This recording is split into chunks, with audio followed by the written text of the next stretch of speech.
Welcome to Sex is Medicine, your number one resource for holistic sex education. I'm Devi Erickson, and I invite you to join me every week for another enriching and powerful conversation about the intersection of sexuality, spirituality, pleasure, and personal growth. Each episode of Sex is Medicine is dedicated to awakening your heart and mind to the true purpose and power of human sexuality. Please join me on this journey of self-discovery as we explore the art of using pleasure as medicine to awaken, heal, and empower every area of your life. Sex is Medicine broadcasts every Thursday at 7 p.m. Pacific on Contact Talk Radio Network. You can listen to the replay and subscribe to Sex is Medicine on Spotify, Stitcher, TuneIn, iTunes, iHeartRadio, and YouTube. And now get ready for another episode of Sex is Medicine. Hey everybody, welcome to Sex is Medicine. I am your host, Miss Devi Erickson, and I am so delighted that you are joining us once again for another delicious and enriching conversation about sexuality, spirituality, pleasure, and personal growth. I just want to give everyone a shout out if you've been able to catch me on VH1, Love and Hip Hop Couples Retreat, episode number 5. That was so fun. And then their next episode, episode number 5, discusses the results that some of these wonderful couples experienced from taking my advice. So if you haven't had a chance to check that out, check it out at VH1, Love and Hip Hop Couples Retreat.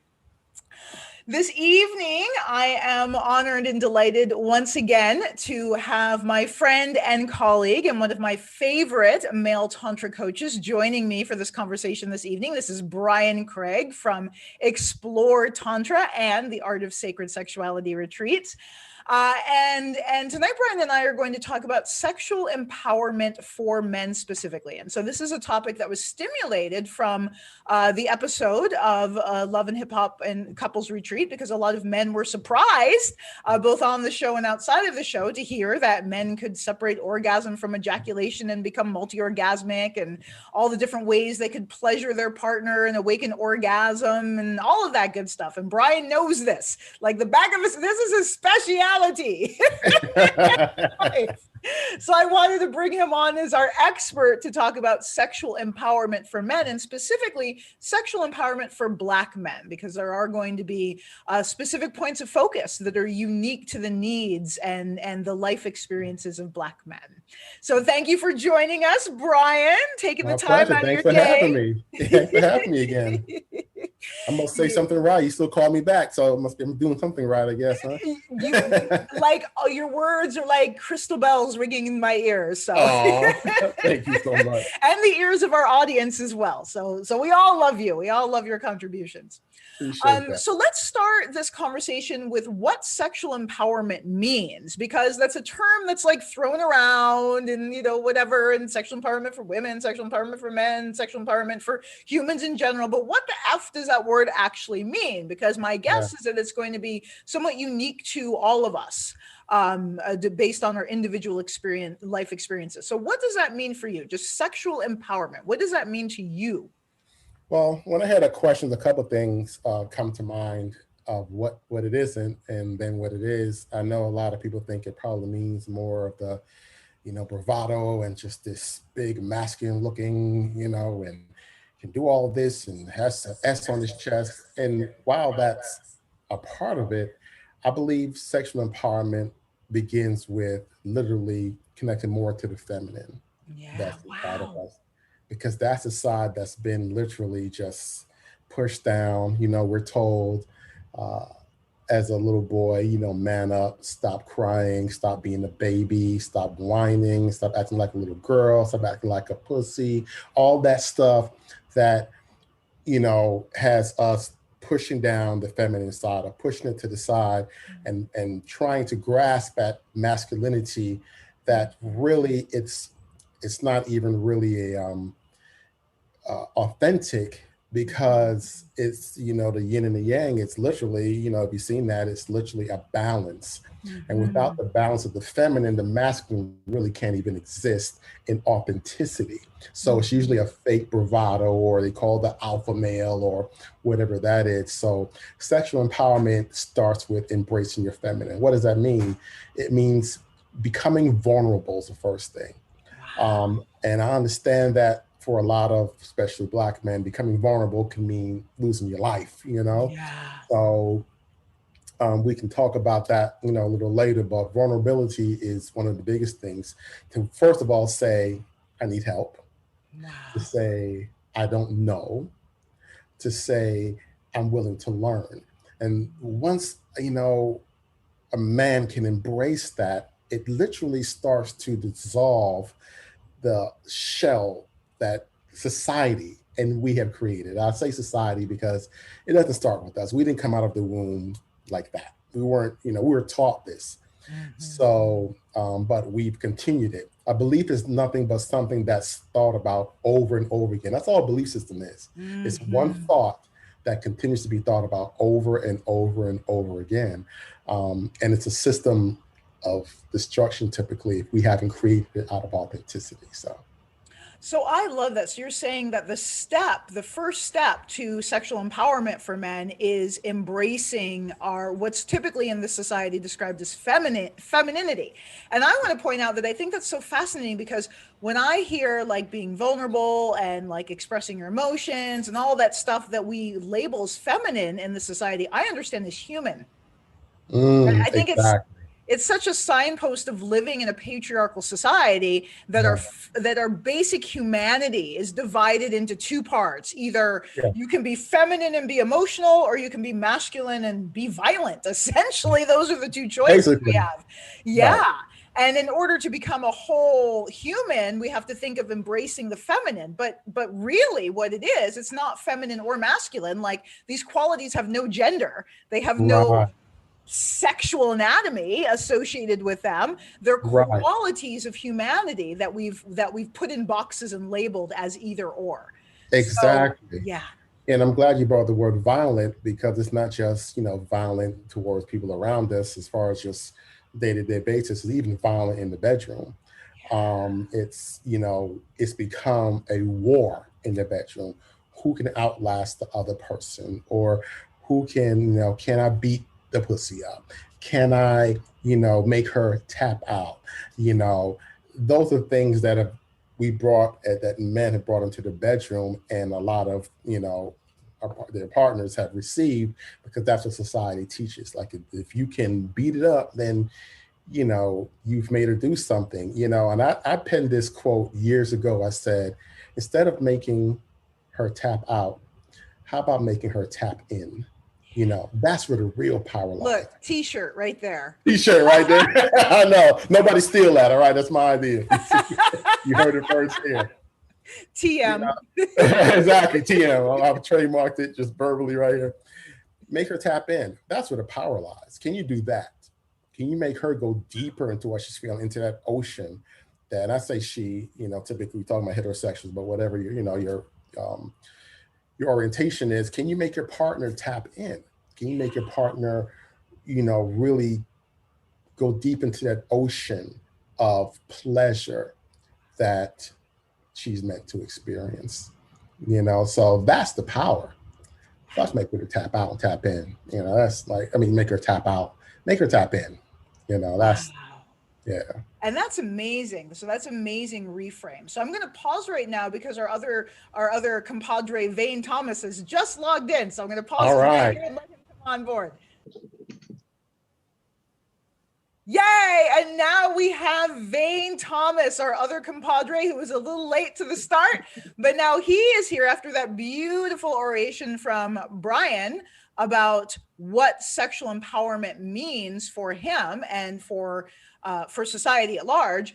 Vayne Thomas Jr., what does sexual empowerment mean for you? Because you've had such a spectacular journey of healing and transformation. So at this stage in your life, what does the word sexual empowerment mean, or the phrase sexual empowerment mean for you?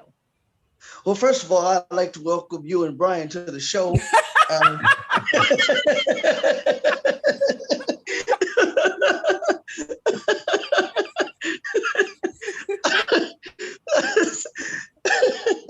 Sexual. You're so cute. Is that, wait, you guys, is that your robe? That's my robe. Okay, so if you guys haven't had a chance to check the video of this, you have got to go to YouTube to Sexist Medicine and check out Vayne and his beautiful robe and the chair that he's sitting in. You look like what's that name? The Playboy Mansion guy, Hugh Hefner. You look like Hugh Hefner. The black Hugh Hefner. That's Vayne Thomas Jr. The tantric Hugh Hefner. The tantric Hugh Hefner. I love it. You know it. Sexual empowerment and healing to me means wholeness. Yeah. It means wholeness. There are so many, I was broken into so many fragments, into so many pieces. And the thing of it is, you know, when you get used to pain and it's a normality, when you get used to trauma and dysfunction, and that's what's regular and natural for you, then that's what's natural for you. You don't know that something is broken until someone like rips that Band-Aid off and you're like, oh snap, you know? And that's what Tantra has done for me. It took the bandage off and really allowed me to heal, because I was just covering stuff up, patching stuff up, making it seem as if it was okay, but I learned how to speak for myself.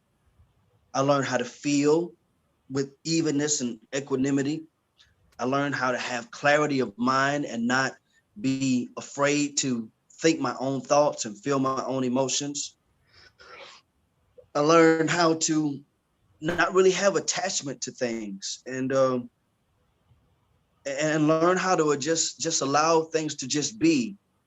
And understand that as I allow things to be, that everything I need in the now moment will all be supplied to me without me having to be frantic and anxious and nervous and all of these other poisonous components. So this has brought wholeness to me. I'm able to be a father. I'm able to be a husband. I'm able to be a son, a teacher.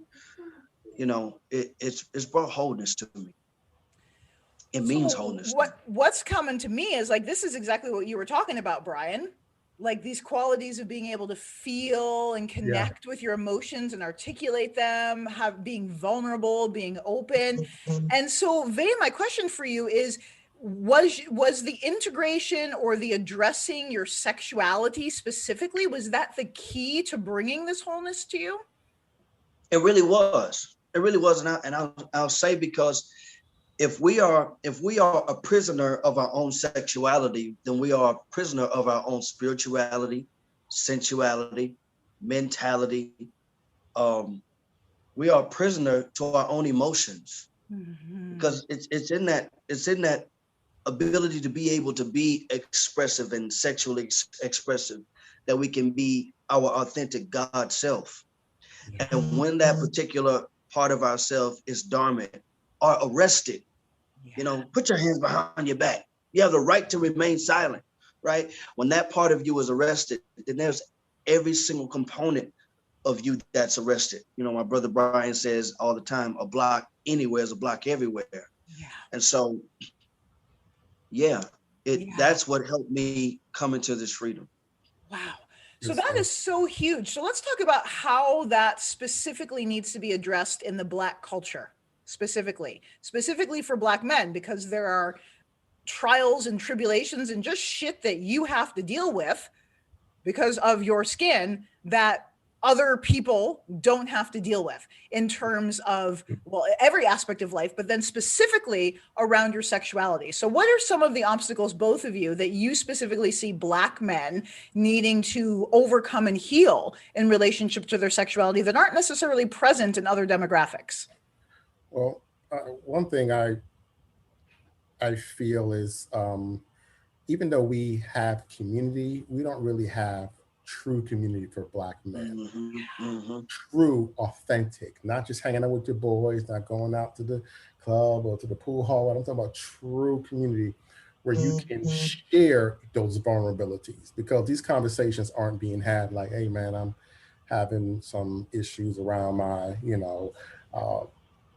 I can't really, I'm having some erectile dysfunction, I believe. I need, having connection problems with my girl. She's not, they don't have those true conversations. Mm-hmm. So it's community and realizing that, and the thing is that reality is there aren't a lot of communities that I know of that they can go and feel safe to be vulnerable, because the only way you can be vulnerable and is if you feel safe.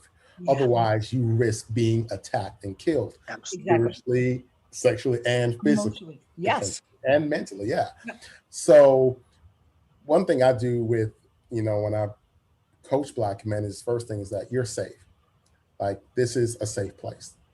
I am really creating a safe place of safety for you and around you so they can, okay, I don't have to have my guards up. Yeah. And and then remove the judgment around whatever it is that's happened, because there's a lot of judgment. I'm in a lot of groups, and for men to talk about things that aren't your norm, they're like, oh, well, you're this, or those are gay tendencies, or whatever.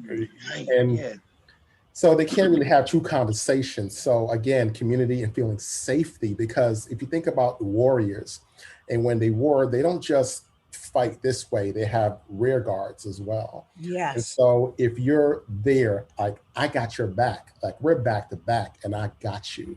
Mm-hmm. And that's what men need to hear and know and feel, like, you're not going to let anybody come and stab in my back while I'm out here trying to, fight this struggle that we're experiencing. So that's one thing I create, but I don't know where to send, those men to, like, come here. Like, we've created a place of safety. We've created a place of, as I say, a judgment-free zone where you can let your guards down, be yourself, and heal. Mm-hmm. Because ultimately, you need healing. We all do. But men don't get it, especially Black men, because we don't feel safe and vulnerable. You know what I mean? Because you got to be cut open sometimes, right? In order to be healed, and they're not protected. And what's coming to me is the understanding in trauma healing that it takes a community to heal.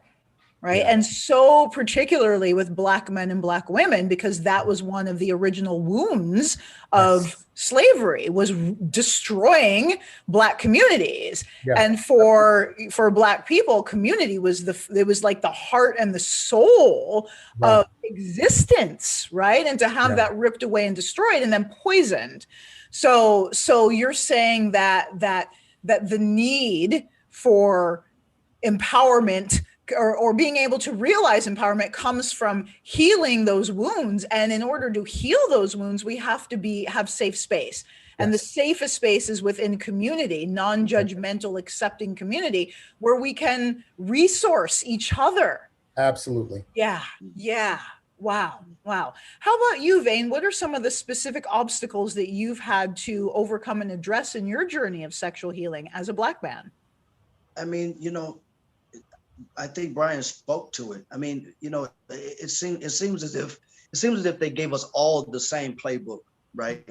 Yeah. Said, okay, here's the play. This is manhood, which was really nothing to do with manhood. No. And so, we deal with being judged. I mean, like, just take it for instance, you were on, the retreat, right? Mm-hmm. And you started to talk about sexuality. And one of the guys, Mendizi says, well, I had 4 children. I know about sex. Well, you don't. But, we have to put this facade on. Mm-hmm. We've got to put this show on to let people know I'm not a chump, or I'm not weak, or I'm not this, or I'm not that. I don't need help. When really, it's weakness when we don't have this information. Absolutely.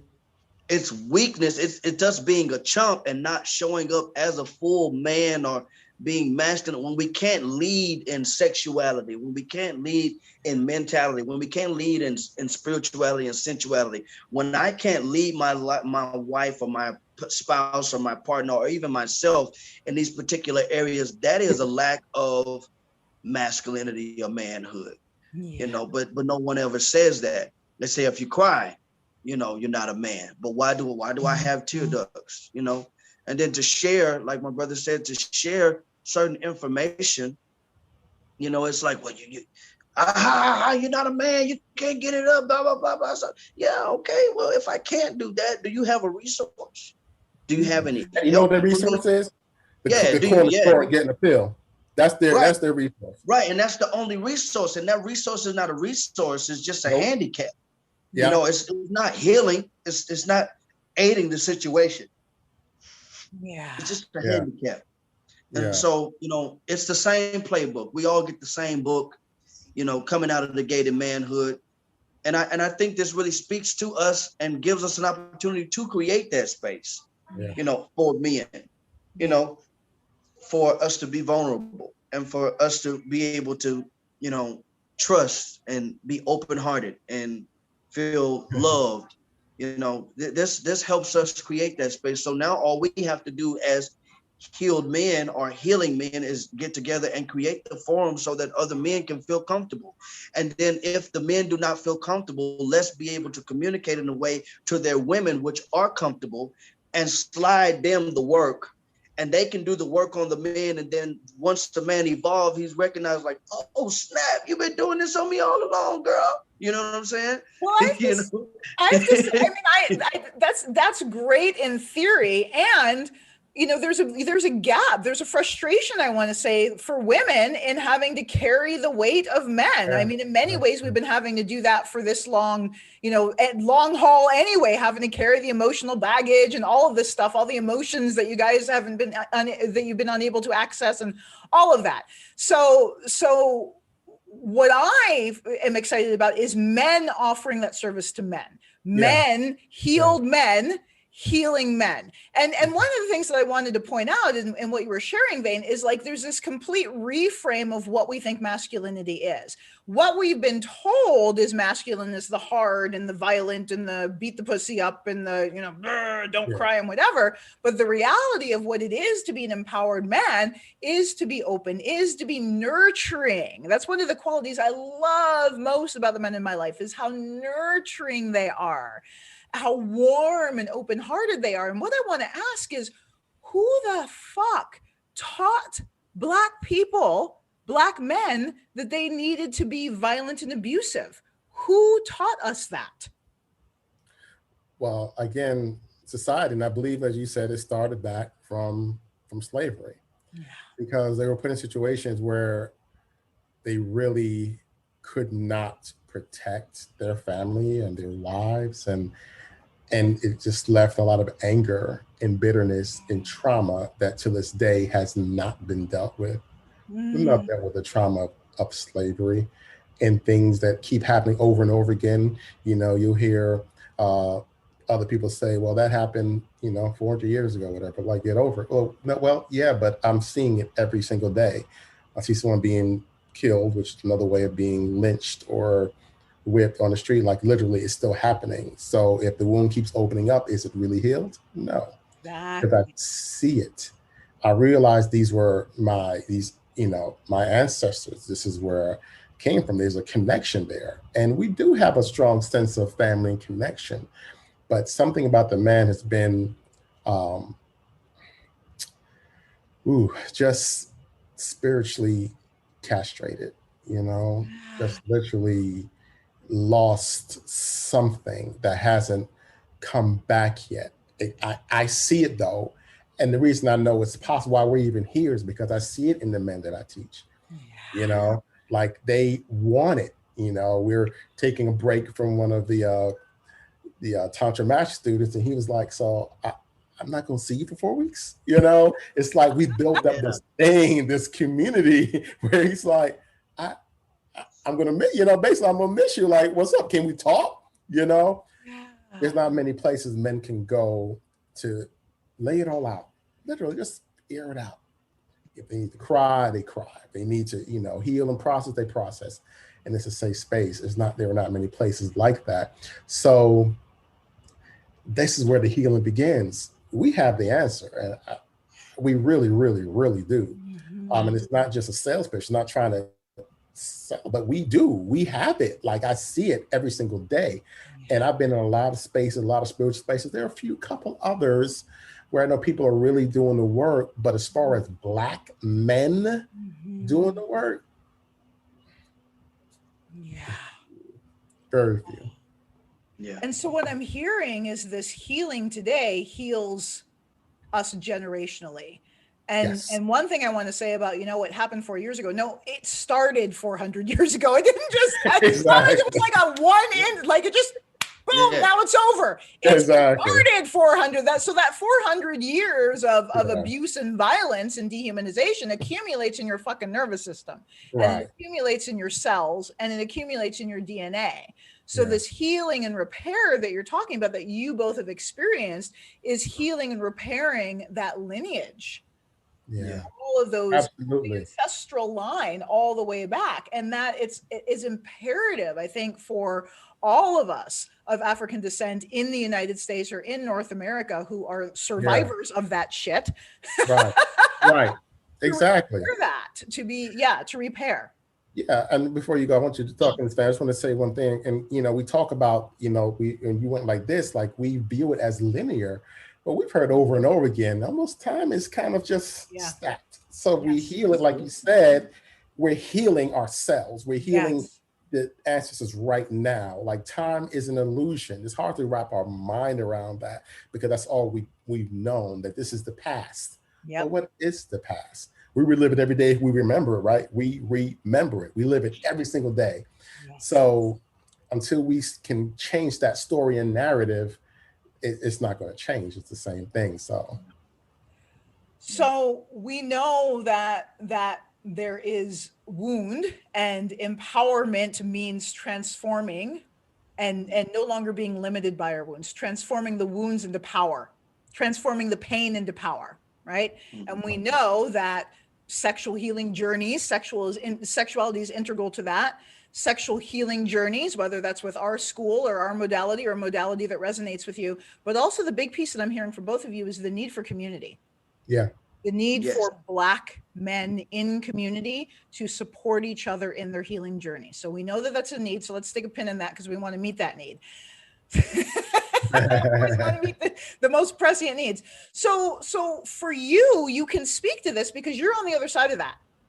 You both went through your own journey, and you now have realization as a result. So share with us about that. What does that look like for you now? What has your journey to healing been, and like what do you experience on the other side of that?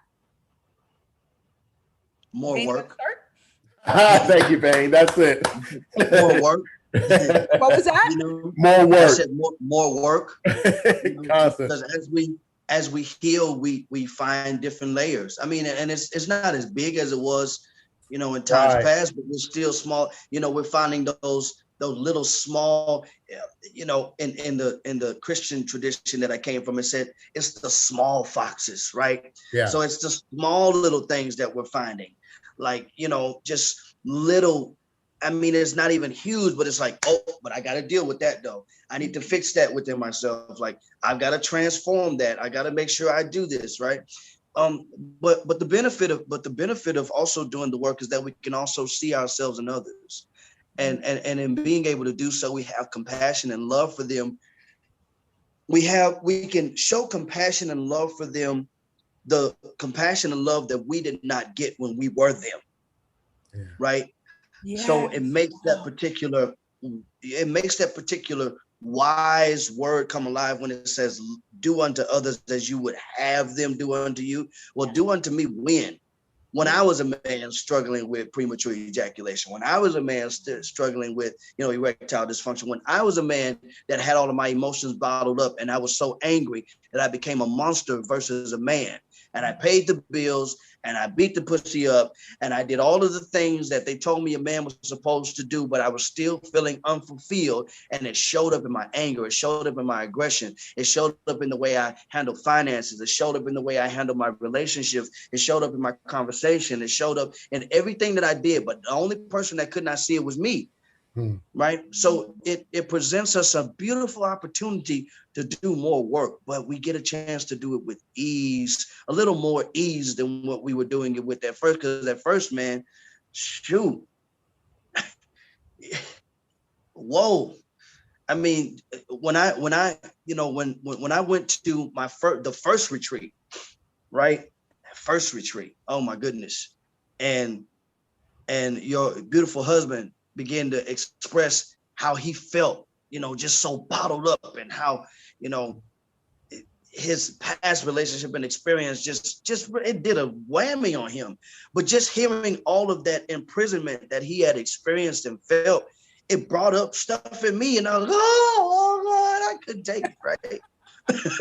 That was ugly, I mean, every now and again it still gets ugly, but it's easier to bear it, and it's easier to work through it because we have the tools to do it. Yeah. At that time, I didn't have any tools. I didn't know what to do with this anger. I didn't know what to do with jealousy. I didn't know what to do with resentment. I thought that if I got away from people and gave myself space between me and the people that were hurting me, then it was a sin and it was wrong and it was bad and I wasn't supposed to do it. But now, faith. Here's the door and I'm on the other side. And until we work whatever karmic thing we got worked out, and until you can, become a healing personality and understand me and not try to gaslight me. Hey, I'm giving you a pink slip, and if we got to work it out next life, then if I'm there, we'll work it out. So it presents more work. Yeah, well, and what I'm hearing though, so I love that, and no longer we grow to the point where we're no longer willing to tolerate abuse, right? Where we're no longer willing to excuse abuse within ourselves, within our relationships. Like that's huge because again, I'm speaking like as a biracial Black woman who grew up around white people, we are very well trained to tolerate a lot of abuse. Yeah, I can't compromise. To tolerate socially to tolerate abuse. And the other thing that I'm hearing though is it's work, but I'll ask you, because I'll say from my point of view, at a certain point, the work becomes joyful. At a certain point, it's not like, oh, fuck. It's like, hey, I know what to do. I've got power. And this is like gut wrenching and whatever, but I know how to deal with this because I've got tools. And so I get work becomes more play. Yes. Yeah, definitely. And one thing I used to tell my kids growing up all the time, I used to work on my cars and, would have the wrong tools, and I would go buy the right tool. And I would say, you can do almost anything in life you want to if you have the right tools. And this is the tools. And you get better at the tools, right? You know how to use them better because you have the tools, and someone just throws a whole tool bag at you. And it's like, okay, what do I do with this? Well, you need someone to teach you. You have a coach. You need a coach to teach you how to use the tools. You need a teacher. And once you have the tools and the right teacher or coach or mentor, man, you become unstoppable. It becomes easier. It becomes easier. I remember this was a couple of weeks ago, my wife, Karen, she bought a new car and there was a little scratch in the window. And so the dealer said, they'll fix it. They'll send somebody to fix it and send this guy over, real sharp guy. He said, I've been doing this for 25 years, yada, yada. Okay, cool. So pull the car out so you can replace the window. And 7 minutes later, I saw him pulling the car in the driveway. I saw I got hot out there for you. He said, no, I'm done. Like, you're done? He said, I've been doing this for 25 years. I'm a pro. You could hand me the tools. I'll still be out there doggone 70 hours later trying to change the window. You take a panel off and replace a whole window in 7 minutes, 10 minutes max. I was blown away, but he was skilled at what he did, and he was very proficient. So as you're saying, we get more proficient with the tools, so it becomes easier. The work is still there, but it's not like, oh my gosh, it's so hard. Like you're trying to turn that bolt that's been seized with rust for all those years. It's that hard work. And then you put a little WD-40, which are the tools and the meditation and all this stuff. It's easier. So it gets easier, you know what I mean, to really work on yourself when you have the right tools and the right teaching and coaching, and practice. We call it a practice for a reason, because we practice it. You practice it. Yeah. And without practice, it's not going to get easy, but it gets easier because we practice it. Something comes up, oh, I know what I can use for that. I know a practice I can use for that. Oh, I know this. So Yeah. So that's my Well, take on that. let's talk about meditation as a tool for sexual empowerment, right? Mhm. And particularly again in the Black community, it's like it can be, you know, poo-pooed, or people don't understand it, or it seems weird, or oh, that's white people stuff. Like that's what some people were saying about the on the episode of Love and Hip Hop. They're like, oh, she's teaching Hilarious. them that white people stuff, and I'm like, well, actually, Interesting. Tantra came from Africa. Like everything on this planet came from Africa. So it may have been, you know, filtered through people Right. with different skin colors, but it originated, you know, the what we're teaching now actually originated in India with a very, very, very, very, very dark skinned woman. But anyway, here we So are today, and it's viewed as white people stuff, even though it was started by Black people. So how do you address that? And what have you found in terms of meditation for Black people? Like, what does it do? yeah, and Vayne could probably speak to this. I think religion has done a number on us. It's Yeah. created a fear. I know. It's created a fear in us that we're scared of anything we see. I was, because I was knee deep in it, and anything that didn't have looked and sound like what I was following, it was the devil, or it was evil, or wasn't godly. So you talk about meditation, it's like you can meditate, but only on the word of God. You know, you can meditate, but only on Jesus. You know, I know I'm preaching to the choir. Throw But a any other toolbox med- at you. exactly. Toolbox. And Any only other to the med- word of God that's in Northern European language. Right. Yes, Thank you. right? not the Exactly. Eastern, not the Eastern context, which is really spiritual, and it aligns with what we've learned, right? Yeah. My You got on, apologies, Vayne. Go ahead. but yeah. Go ahead. But yeah, You I take mean, over. Yeah. East, I mean, even the, and I like to call it the ascending and descending meditation practice, where, you know, we allow our minds to see ourselves, and then we see our neighborhood, and then we see our city, and then we see our, that's in Eastern. I think that's in every single esoteric practice, especially the Eastern Orthodox Church, but we were not taught that. So when they talk about meditate on the word of God, it's like that toolbox again. Like what the heck are we doing? And the crazy thing is that most people in the Western world are so boastful, pompous, and pious, to where it's, you know, they're right. And even the Eastern, where it began and originated, is wrong, right? And so, you know, meditation for me has been the ability to see my own self, or to recognize my own thoughts and slow things down to where I can actually be able to work with my thoughts and know what I want to actually manifest in the universe, and know what I want to put back into the sea of chaos, right? But one of the problems that I'm finding, and this is the thing, you know, me and some of my Tantra brothers and sisters, and Brion even knows about it. I'm doing a clubhouse room next week sometime, talking about the benefit of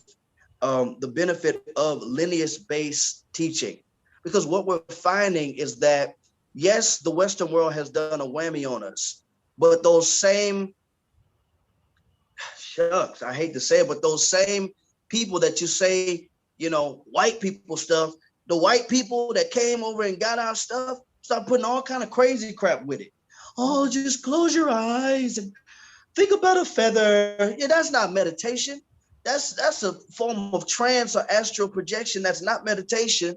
And so we, you know, start to gravitate towards this stuff because we think it's spiritual, and most of it is spooky and wacky. Spooky and wacky. And then we're in even more of a fix, because we as spiritual people know how to make things come alive, right? Yeah. Especially, you know, people with Afro descent. We know we make everything come alive. You want a trend? Give it to us. We're gonna make it come alive, and then the next thing you know, everybody's gonna try to do it. And so it's getting people out of believing that they're doing the work. You know, I've been meditating for 5 days. You know, I know my stuff, and I've been on this, and bro, you're still depressed. You can hardly sleep. You got a bad attitude. Nothing is working. So will you just please come and listen to something that's from a tradition, and something that's from a lineage base that can actually help you? But now we deal, you know, with meditation. Now we deal with pride. Yeah. You know, that's what we're dealing with society now, because everybody's into meditation, everybody's into astrology, and everybody's into something esoteric, you know, but nobody's really evolved or healed or, you know, growing. And it's like that's the blind leading the blind. It's like the Yeah. blind leading the blind. It's the blind. It's not like it. It is. Yeah. You know, and you would think after a while, you know, if I'm blind and you blind and I keep bumping into stuff, if I'm blind and I did it by myself, I should at least ask you, can you see? You know,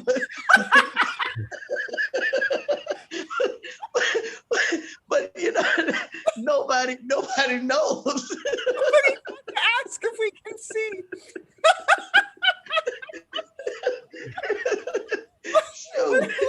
So what I hear you saying, and is you're advocating for lineage-based practices, and I just want to like kind of carve out like why that's important, because when we're talking about lineage, what it actually means to be lineage-based, it means somebody who has realized their ultimate nature in their physical body. So it's not like they pulled it out of their ass. It's not that like they like, oh, I went on a ayahuasca ceremony and I had this vision of this new lineage of something like that. I mean, that could be valid, but if it's not verified by other enlightened people, then it's not, then it's something you just pulled out of your ass, right? So lineage means that there is a fully realized human being, more than one usually, that is transmitting the teaching so that you can realize that same level of realization. That's what it's for.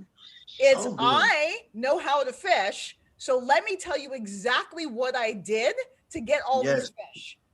And let me show you the exact process. And by the way, I'm also going to transmit to you, because it's not just the words written or spoken, it's also the realization, like the non-tangible aspect of it that I'm going to transmit to you, that you can feel in your heart, that you can feel in your cells, that's going to help awaken this level of realization.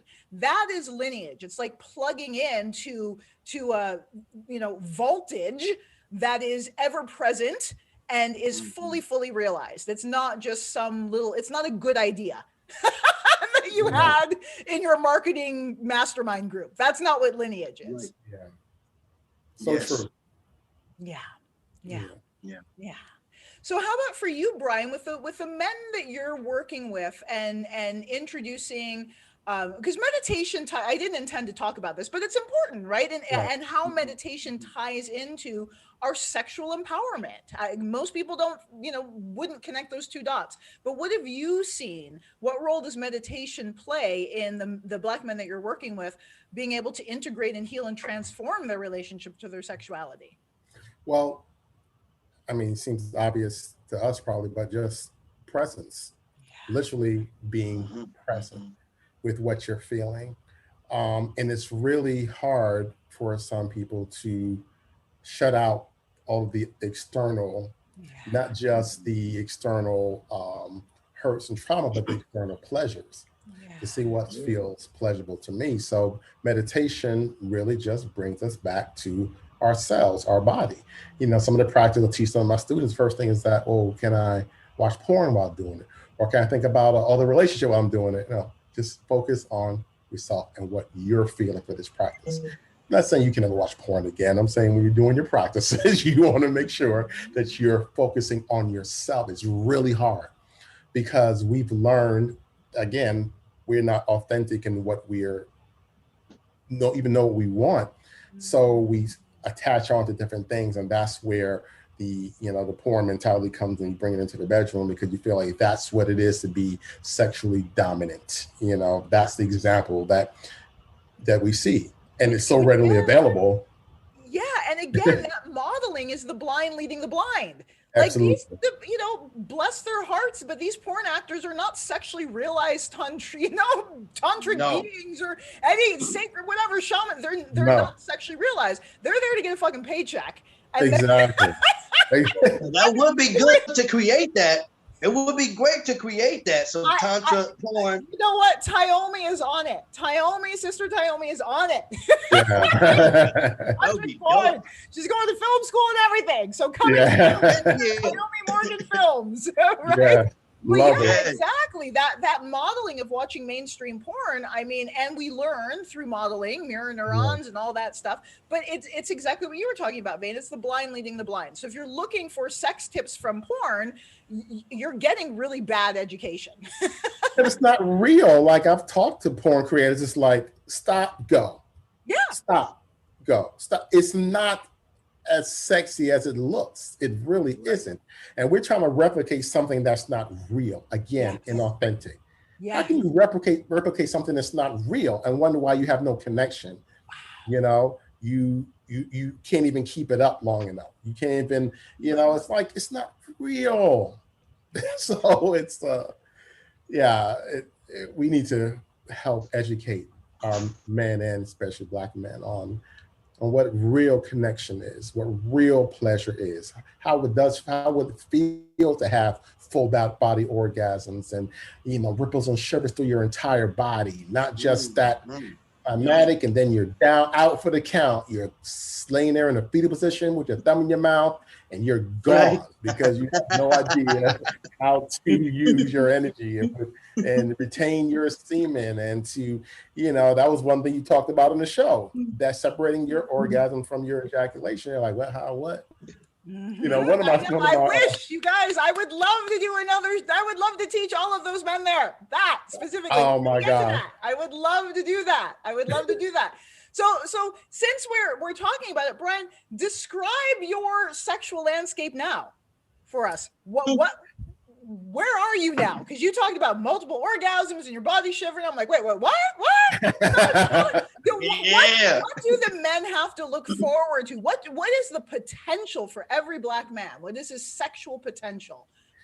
Well, the sexual potential is not waiting to get to your destination to feel pleasure. You know, literally the whole ride is pleasurable. So I'm looking for pleasure from the time I start, from the time I begin, and not necessarily means begin with intercourse. Pleasure with our breathing practice, pleasure with, you know, pleasing my partner, my wife, and then literally the whole journey. So I don't even have to have a climatic orgasm every time. You know why? Because the whole thing is pleasurable. That's just one type of orgasm, just one. If I'm pleased and she's pleased, we can breathe into that moment, you know, but we feel like I have to get to that destination every time we connect. Like, who said that sex is even in one session? You know, like literally you can have, you know, be, you know, intimate and have sex, literally just, this is part one. Part two may be in 15 minutes, 5 minutes, an hour, it can be, but we're going to go. It's like literally the journey and the buildup, the constant buildup. Like, we got to stop with this, starts here and ends here. That's it. That's that porn shit. And we got to cut that out. Like, literally reframe what sex is and what pleasure is. It's a life experience. It's a way of life. It's not just something that happens in the bedroom. It's every moment, every day. You're connecting, you're enriching, you're cultivating, you're growing your garden. Exactly.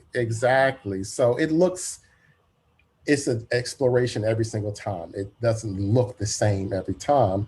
It gets boring. I remember this is how we really got in Tantra. You know, Karen came and she said, I need more. Like, I don't want to keep doing the same thing over and over again. I was like, I get it, you know? So we had to get the tools, right? And coaches and mentors to show us how to go deeper into our sexual practice, because you're gonna keep doing the same thing. Okay, she, you know, performs oral on you, perform oral on her, then you have sex, flip over dog style. Okay, you pass out the end, you start over again tomorrow. Come on now, that's all you got? And nobody's looking into each other's eyes. No. She's looking into the bed sheet. There's no connection. Yeah. Wow. You're not saying nothing wrong with that. Like, I love it. Hey, and that's what Ray J and Princess were talking about on the show. Yeah. He said exactly. That on that one position. He said he's like from the side. That's all he does. It's back of her head. Yeah. Exactly. How can you have any kind of connection? I'm not saying you can't do different positions, but you gotta connect. Yeah. You gotta connect. Yeah. You know. And how about for you, Vayne? What does your sexual landscape look like now? Man. No.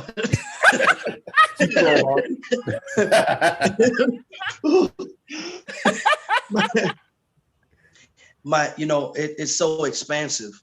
I'm a very I recognize that I love taking my time. I've always been like that. I always had a karmic propensity towards that. I love taking my time. I love being able to search out her body. I love being able to hear her tell me what her body wants, or even getting to the point. And this may not be for all men, but I am, empath. So I can actually feel where her body wants to go. It gets to a point to where I'm so in tune and in touch to where I'm touching her exactly where she wants to be touched, how she wants to be touched. And it just sends her through the roof. To be able to be of service is a beautiful thing for me. And to be able to be honest, this brings us back into, if you want to say I'm a man, to be able to tap out a woman and know how you did it, and it wasn't an accident, it wasn't just you lucked up on one time, but if you want to, you can duplicate it over and over and over and over and over and over and over and over again, right? And she knows that, and you know that, to allow her to come into her full orgasmic potential, and you see that, it's beautiful, because it's in the way she begins to talk. It's the way she begins to float around the house. It's the way she treats the children, and she is singing all throughout the store. It's the way when someone asks her something, she says, "I'm wonderful." It's just all orgasmic. I'm with the wind. You know what I'm saying? To the window, to the wall. It's a wonderful experience. And it helps me come into a better alignment of wanting to serve. Yeah. I am very, very intentional about becoming my most evolved self that I can. And I'm able to do that through working with my partner and being vulnerable and being able to give versus always being a taker. Yeah. Wow. This is so beautiful, you guys. So unfortunately, we are out of time for today. So what I do want to do is ensure that people know how to get a hold of you, that Black men and Black women specifically know how to get a hold of you, so that we can begin this work and we can begin creating that community that we need in order to heal. So Brion, aside from being an instructor at the Institute, which we are so proud to have you, how can people find you and get a hold of you and work with you?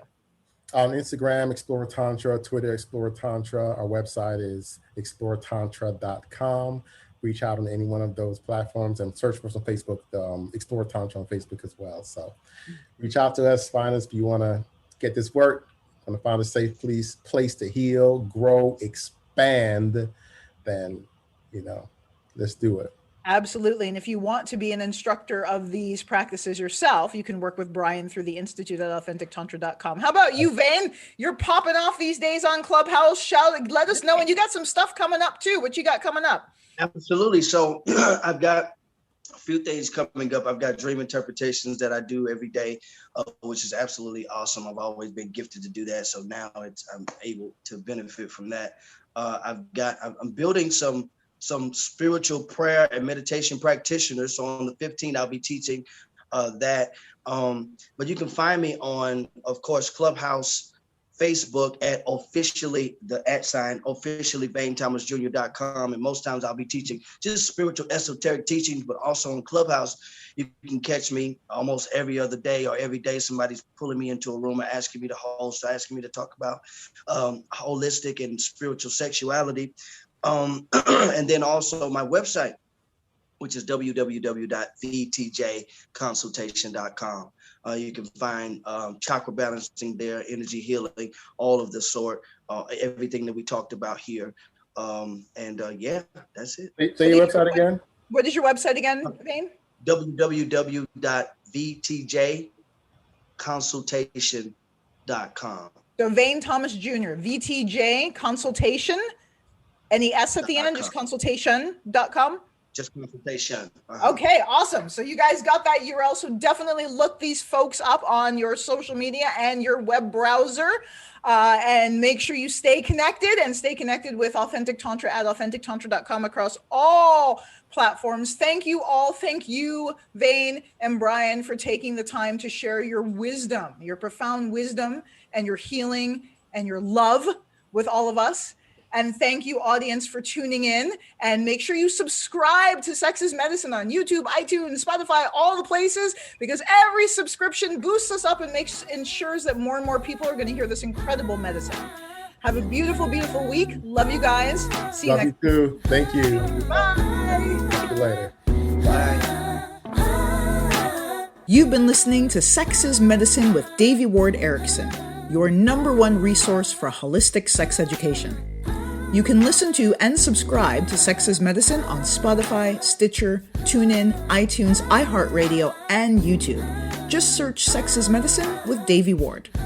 Stay connected with me and my guests on Instagram, Facebook, and Twitter at Authentic Tantra, and learn how you can use Tantra as medicine to heal, awaken, and empower every area of your life at authentictantra.com. Make sure to tune in to Sex is Medicine every Thursday at 7 p.m. Pacific on Contact Talk Radio Network, and join our watch party every Thursday evening on Facebook at Authentic Tantra. We look forward to you joining us next week for another episode of Sex is Medicine with Devi Ward.